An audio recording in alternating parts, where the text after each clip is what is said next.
Jan, balik lagi di Pokemon Q Podcast Kesehatan Mental, Emosional, dan Perilaku. Oke, tempat kita ngobrol di mana rasa yang kita rasain tapi nggak semua rasa bisa kita ungkapkan. Saya Andini, hari ini topik kita agak lebih dalam, yaitu tentang kehilangan. Semua orang bisa merasakan kehilangan, bahkan ada di saat posisi sedang kehilangan. Oke, sekarang lagi maraknya tayang film sore yang dimana itu istri di masa depan yang menceritakan sebuah kisah istri kehilangan suaminya, yang dimana dia tidak menerima kehilangan dan menyangkal soal kematian suaminya. Nah, mudah-mudahan gak terlalu spoiler ya. Nah, hari ini aku gak sendirian, aku bersama Mbak Ayu, seorang psikologis klinis dari Rumah Sakit Soeharto Hatjan. Nah, gimana nih Mbak Ayu hari ini? Apakah kita udah siap untuk berbicara bareng-bareng hari ini? Kita harus siap ya, karena topik pembahasannya Cukup agak dalam ya, betul. Karena memang soal kehilangan itu semua orang pasti merasakan. Oke, berat tapi sejujurnya memang kita pernah di fase tersebut ya. Nah, soal kehilangan tercinta atau yang lain-lainnya, bentuknya itu banyak banget ya Mbak. Oke. Benar. Nah Mbak, aku pernah dengar nih soal 5 stage of grief, yang dimana itu 5 fase dalam berduka, yaitu ada soal tawar-menawar, terus ada marah, terus ada depresi, ada kehilangan, dan terakhir itu ada penerimaan. Nah, apakah ketika kita merasa kehilangan, apakah kita selalu nih melewati fase 5 tersebut? Oke. Kalau dibilang selalu melewati 5 fase tersebut, secara tidak kita sadar tuh memang iya. Oke. Jadi memang ada 5 fase itu. Yang pertama itu denial. Denial itu Betul. kita seakan-akan kayak menolak gitu. Emang iya ya ini terjadi sama saya? Oh enggak, mungkin contohnya kalau apa nih, mau kita bahas kasusnya tentang apa? Misalkan biasanya banyak ya anak muda zaman sekarang, misalkan kehilangan orang yang dia cintai, misalkan putus cinta, atau yang lagi maraknya di sosial media, putus karena beda alam, misalkan kayak misalkan ditinggal duluan gitu. Bagaimana? Oke. Mungkin yang lagi hangat-hangat di kalangan bukan cuma remaja ya, Benar, Bang. dewasa juga itu putus cinta kali ya. Iya, itu lagi Bisa hot ceritain banget ya. putus cinta. Nah, jadi kalau kita bahas tentang putus cinta terkait dengan 5 tahapan kehilangan itu, yang pertama itu denial.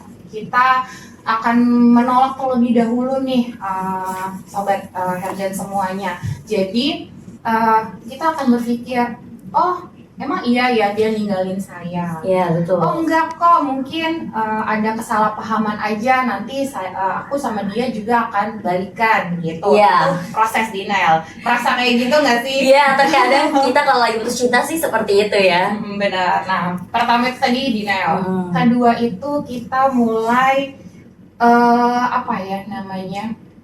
Mulai Marah anger biasanya. gitu, marah.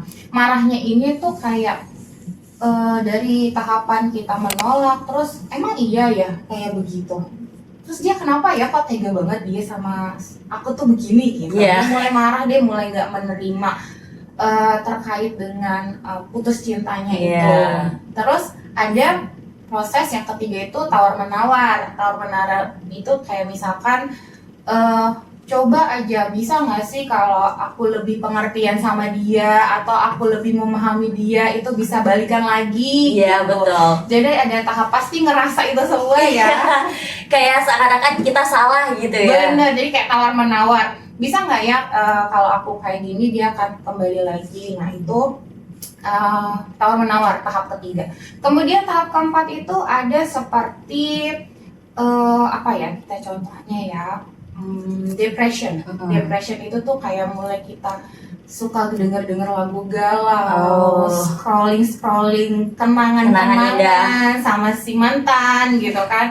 Itu mulai kayak mengurung diri. Nah, yang lebih perlu kita notice banget nih di tahapan yang depression ini. Karena apa? Kalau misalkan seseorang yang regulasi emosinya itu belum bagus, manajemen stresnya juga belum baik, itu akan bisa kegangguan psikologis kayak depresi mayor. Nah, itu perlu dikhawatirkan, makanya harus cepat-cepat bangkit, cari aktivitas kegiatan sehari-hari biar bisa lebih menerima lagi. Nah, tahap terakhir itu adalah menerima. Kita udah mulai bisa beraktivitas, kita sudah bisa mulai menerima realitanya nih. Kenapa nih si dia ninggalin kita gitu, ninggalin saya gitu. Atau kalau ini kan terkait dengan kasus percintaan, kalau misalkan kehilangan orang yang cintai kayak meninggal dunia, kematian, itu kan kita sudah mulai menerima, udah mulai terbiasa deh gitu. Jadi emang secara tidak langsung kita melalui tahap itu sih. Oke, berarti secara tidak langsung sebenarnya ya enggak secara kita sadar pun ternyata kita menerima fase 5 tersebut ya. Oke, di tahap penerimaan adalah tahap terakhir. Nah, Mbak Yu, kenapa ya rasa kehilangan itu kenapa sangat berat, padahal terkadang orang yang lagi kehilangan itu masih terlihat biasa aja. Kenapa kira-kira Mbak Yu? Oke, kenapa kok kita ngelihat orang lain tuh kayaknya biasa aja, putus cinta, kayaknya saya terlalu mendalami banget, terlalu bersedih.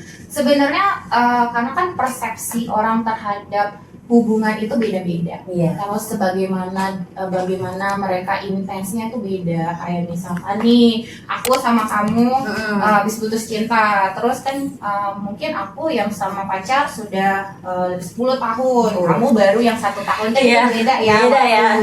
Terus juga mungkin tingkat keseriusannya, contohnya kalau aku ya udah mau jenjang pernikahan, kalau kamu kan masih kayak baru, karena itu kan yang ngebedain. Makanya mungkin putus cintanya aku nih lebih dalam lagi. Itu sih yang ngebedain. Kenapa kok orang kelihatannya biasa aja, tapi kok aku ini sekali menderita atau paling sedih. Oke, betul. Dan biasanya rasanya tuh campur ya, kayak ada rasa sedihnya, marahnya, dan terkadang ada rasa bingungnya juga ya. Kenapa ya seperti itu? Sedih, bingung, terus marah kan terkadang kayak misalkan nih kita kehilangan, ada rasa sedihnya, ada rasa marahnya, dan terkadang bingungnya kenapa sih kita bisa merasakan hal ini. Itu tadi yang aku bilang tadi, itu tuh sedang melalui tahapan 5 fase berarti. Berarti itu adalah sangat berkaitan banget ya. Kalau yang merasa kayak marah, sedih kan berarti dia sedang di danger ya, tahapan yang kedua, masih di proses emosi-emosinya lagi meluap-meluap. Masih tidak stabil ya berarti. Kalau kita kehilangan nih Mbak, terkadang kan kita melihat atau melewati kenangan indah di tempat tersebut, terus atau kita lagi scroll kayak tiba-tiba lewat lah tempat-tempat yang pernah kita kunjungi, atau tiba-tiba terlihat jelas foto yang pernah kita upload gitu. Nah, terkadang masih ada rasa kehilangannya gitu. Nah, bagaimana cara mengatasinya? Pertama, kalau kita untuk melupakan itu pasti nggak bisa ya. Untuk melupakan seseorang, contohnya kalau di kasus percintaan atau kehilangan, tentang kematian dan lain-lain, itu untuk melupakan itu jelas tidak bisa. Menghapus kenangan juga nggak bisa, sulit ya. Tapi kita bisa membatasi atau tidak berusaha untuk selalu mengingat-ingat kenangan itu. Caranya gimana? Misalkan coba dibatasi untuk scroll TikTok, Instagram. Terus kalau bisa ya kenangan-kenangan yang ada di Instagramnya atau di media sosial manapun mungkin dihapus satu persatu gitu, untuk tidak menstimulasi kita teringat kenangan bersama orang-orang yang memang sangat berarti di dalam hidup kamu. Berarti tiap orang itu beda-beda ya jalannya ya. Nah, kadang tuh di sekitar kita bilang kayak udahlah ikhlasin aja, tapi malah bikin tambah sesak, tambah down, kayak tambah semangat. Gimana sih kita bedain support yang baik dan mana support yang toksik atau kurang baik? Gimana cara kita memilah? Kalau kita memilah dukungan orang tuh sebenarnya gini, kalau misalkan orang yang sedang melalui tahapan kehilangan itu, mereka hanya butuh untuk didengarkan. gitu. Jadi mau gimana pun kita ngasih masukan, saran itu akan mental sebenarnya. Mentalnya kenapa? Karena mereka memang lagi ada fase-fase yang tadi kita sebutin ada 5 tahapan itu. Jadi sebenarnya kalau kita mau mencari teman yang bisa diajak cerita, itu tuh sebenarnya yang bisa dengerin kita, terus bisa nguatin kita deh, paling nggak tenang, aku ada di sini untuk kamu, kalau misalkan ada apa-apa cerita aja nih sama aku gitu. Jadi bukan yang langsung ngejudge kita, oh ini salah kamu, harusnya kamu kalau begini-gini harusnya ditunda. Itu udah terlalu toksik sih. Berarti kita lebih butuh orang yang pendengar ya, daripada orang yang mengasih saran sebetulnya kalau kita lagi karena fase kehilangan. Percuma aja sih kalau ngasih saran sama orang-orang yang memang lagi di fase kehilangan. Makanya kalau di ruang konseling tuh sobat sarden semuanya, jadi kalau misalkan ada yang kasusnya tentang kehilangan dan lain-lain, sebenarnya mereka cuma mau didengarkan, butuh teman cerita gitu. Oke, tuh sobat Herjan ya. Nah, kalau misalkan nih Dok, kita sendiri yang jadi temannya atau yang jadi pendengarnya itu bagaimana sikap kita harusnya ke mereka selain mendengarkan gitu? Pertama ya pasti mendengarkan ya, tadi mendengarkan, terus ngasih semangat sama dia, motivasi dia, bilang kalau misalkan kamu butuh apa-apa, butuh bantuan, ada saya, ada aku di sini yang siap membantu kamu. Kalau ada apa-apa mau cerita, cerita aja gitu. Jadi kalau kita posisinya sebagai teman yang memang teman kita itu sedang kehilangan baik soal percintaan, kematian, kehilangan pekerjaan dan lain-lain, itu ya kita sebaiknya mendengarkan, support mereka, tapi bukan menjudge atau lebih kayak menasehati, karena apa ya tadi nggak akan masuk juga. Gitu. Nah, aku juga mau tanya nih Mbak, dari pengalaman praktek pernah nggak sih Mbak nemuin kisah atau pola duka yang paling berkesan selama ini? Praktek ya. Kalau selama praktek memang lebih sering sih soal percintaan ya, soal percintaan, terus juga yang paling berkesan itu kehilangan sosok orang tua sih, karena itu sangat mengganggu mentalnya dia, terus juga secara tidak dia sadari itu juga bisa merubah bagaimana cara dia menjalani aktivitas, terus juga kadang-kadang ketika dia sedang berkomunikasi sama orang juga akan berpengaruh. Jadi ada satu cerita itu terkait dengan orang tuanya, jadi kehilangan orang tua itu ayahnya itu meninggal dunia, sementara dia itu sangat dekat ya sama ayahnya gitu, sangat dekat, tapi dia tipe orang yang suka pendam sendiri, jadi nggak bisa mengeluarkan emosinya, tidak bisa bercerita sana sini, jadi dia lebih pendam sendiri. Dia sangat-sangat kehilangan sosok ayahnya, karena memang ayahnya itu mungkin sosok yang baik ya, benar ya, good father banget deh. Sangat-sangat berarti di dalam hidupnya dia. Nah, cerita akhirnya kenapa dia ke psikolog, ternyata dia tidak bisa menerima kenyataan, akhirnya dia mengalami yang namanya itu depresi. Makanya tadi saya bilang kita harus bisa cepat-cepat bangkit, melihat realita, menerima, karena kalau misalkan terus berlarut itu akan berpengaruh ke masalah-masalah psikologis, bahkan bisa ke gangguan psikologis. Nah, ngomong-ngomong soal kita stuck nih ya, berarti kita stuck di depresi di fase keempat namanya. Nah, kapan sih kita butuh ke tenaga profesional gitu, seperti psikolog atau yang lainnya, itu kapan kita butuh gitu? Kalau ditanya kapan kita butuhnya, itu ketika kita sudah tidak merasa nyaman melakukan aktivitas sehari-hari. Gitu. Jadi contoh kecil kayak misalkan mau tidur aja itu kita susah. Jadi nggak tenang, mungkin insomnia ya, mengalami insomnia, cuman mungkin ditambah lagi selalu mungkin jantungnya berdebar-debar, tidak tenang, overthinking nih pasti sobat harian semuanya sering mengalami Banyak banget ya. overthinking. Nah, tapi overthinkingnya itu yang terlalu berlebihan. Nah, kalau misalkan sudah mengalami hal-hal tersebut, coba deh cek kesehatan mentalmu, coba datangi tenaga-tenaga profesional yang memang sudah ada.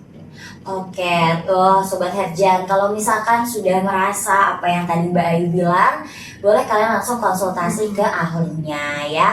Nah, kalau untuk bagian medis tadi ya tenaga, berarti kalau untuk spiritualitasnya nih Mbak, apakah di dalam fase berduka ini itu sangat penting perannya? Menurut Mbak Ayu gimana? Oke, kalau menurut saya sih spiritual ini juga sangat membantu dan sangat penting ya, karena di bagian spiritual itu kita bisa meditasi, relaksasi, itu seperti kayak kita misalkan kalau di agama Islam itu pas kita berzikir kan kita dibuat tenang, ya kan, dibuat tenang, terus kita memasrahkan diri sama Tuhan, sama Yang Maha Kuasa gitu. Itu juga salah satu hal-hal yang bisa membuat kita tuh lebih tenang sih, jauh lebih tenang. Betul banget sih, benar. Kalau ibarat kata kalau misalnya kita mungkin ya membaca-baca Al-Quran atau berdoa itu akan jauh lebih tenang ya. Berarti spiritualitas itu sangat penting ya. Oke. Terakhir nih buat teman-teman yang kehilangan orang-orang yang mereka sayang, entah orang tua, mimpi, ataupun cita-cita ya, bagaimana caranya bisa tetap merasa hidup? Bagaimana biar bisa merasa hidup? Yang pertama, yang perlu kamu ketahui nih Sobat Harian, ketahui kamu adalah manusia. Kamu mau bagaimanapun kamu hebatnya, bagaimanapun dari segi karir kamu cemerlang, tapi bagaimanapun kamu adalah manusia. Manusia pasti ada di kalanya lagi terpuruk, sedih gitu. Jadi tidak usah terlalu berlarut, hadapi realitanya, karena bagaimanapun kita yang mengalami kehilangan harus tetap melanjutkan kehidupan sehari-hari gitu. Jadi yang terbaik adalah selalu berpikir positif, kemudian juga menerima kenyataan bahwa oh ya sudah, berarti ada yang kehilangan. Memang tidak mudah, tidak semudah seperti kita ucapkan, tapi coba untuk yakinkan diri dan selalu berpikiran positif sih, itu yang paling penting ya. Berarti itu adalah cara bagaimana kita merasa hidup kembali dan tidak terpuruk. Dan ingat, kalian tidak sendiri. Oke, betul ya. Kalian punya banyak teman, berarti kalian punya banyak keluarga juga. Wah, ini ngobrolnya seperti terapi ringan ya untuk teman-teman mungkin yang lagi merasa kehilangan.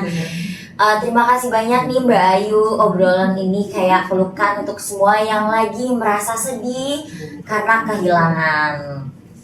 Semoga bisa membantu ya Sobat Harian semuanya dan orang-orang di luar sana. Oke, buat teman-teman yang lagi belajar merelakan, kamu gak sendirian.